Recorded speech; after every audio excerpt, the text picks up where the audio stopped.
This presentation is on George Washington's estate of Mount Vernon and the slaves that lived there. George Washington lived at Mount Vernon for many years. The timeline on the bottom shows key moments in the life of George Washington, along with some moments that he was at Mount Vernon. Both George and Martha Washington are buried at Mount Vernon even to this day. The standing site of Mount Vernon that you see today is a replica of what it looked like in 1799. Only bits and pieces are original, while most of it is a model. George Washington got his first slaves at the age of 11 through inheritance after his father passed away. At the time of his death, there were 316 men, women, and children that were enslaved on the estate. An estimated 577 at least were believed to have resided at Mount Vernon throughout Washington's life. On the right, you can see a possible day in the life of an enslaved cook. Though Washington had slaves, his attitudes towards slavery changed throughout his life. Because of the frailty of the new Union, it was a touchy subject that Washington avoided in public. However, he often spoke to friends and family members about how he truly felt.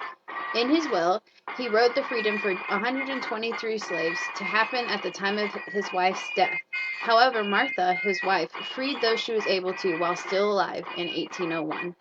While Washington did still view them as property, he valued them greatly. Slaves at Mount Vernon could be found doing many different things in the upkeep of the estate.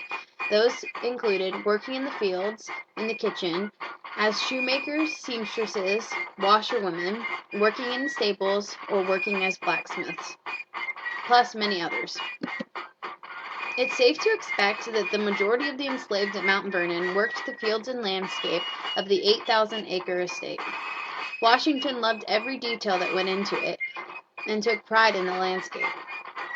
He was sure that it was well executed and taken care of. In the kitchen, there were many slaves. 3 slave cooks that worked in the kitchen include Lucy, Hercules, and Nathan. Hercules even was taken to Philadelphia during the presidency to cook for the presidential household. This is an idea of what it could have looked like back then. The spinning house on the left, was where many enslaved women spun linen and yarn. These were eventually turned into various things like clothing for the other slaves, stockings, and other things. One enslaved spinner, Alcee, was the sister to Lucy whom worked in the kitchen. The shoemaker shop on the right was occupied after the war by a slave named William Lee. He was Washington's valet during the war, but after injuring both knees, was given a job he could perform while seated. He was actually the one slave that Washington freed upon his death. The wash house and stable are 2 other places where slaves in Mount Vernon labored. The blacksmith shop is now back in working reconstructed order. 2 slaves that worked in the blacksmith shop were Nat and George. George actually remained at Mount Vernon even following his freedom to work for his labor while his family remained enslaved. The greenhouse slave quarters housed many slaves. The next couple slides have pictures of an example of what the men's and women's quarters look like. These are the outside. This is an example of the slave quarters for the women. One woman who could have lived here was Oni Judge. She was a lady's maid to Martha Washington. She is one of the slaves that actually escaped from Mount Vernon. She was found and offered a return free of punishment, which she refused. When she refused, it's noted that the Washingtons were puzzled and offended because they believed she had a relatively comfortable position with the family. This reminded me of Mary Chestnut's writing when she was confused as to how the slaves would dislike or even hurt their owners, as she had treated them with what she considered was well by not hurting them. This is an example of the men's quarters.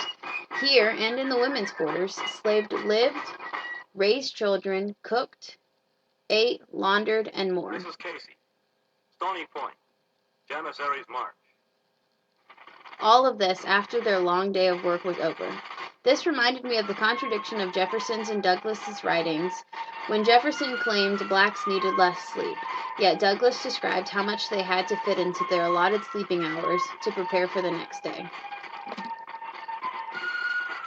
Along with the next couple, feature other living quarters for either slaves with specialty jobs, elevated positions, or hired white men that had a position handling those that were enslaved.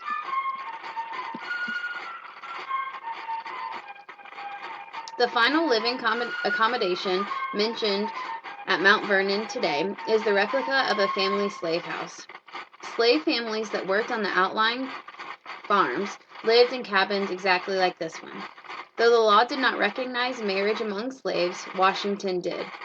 Also featured in this replica on the bottom right corner is a chicken coop, which supports the idea of the rations giving to slaves, which was mentioned in several of the other slave writings that we read. Many of the slaves kept personal gardens, raised poultry, and hunted to gain more food to make up for the small rations they were getting.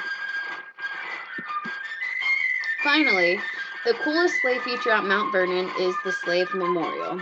Here features a grave site for an estimated 150 slaves, if not more.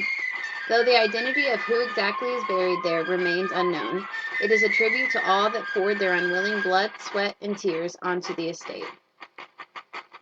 Mount Vernon's Enslaved enforces the themes of slavery read about and expanded upon early in the semester.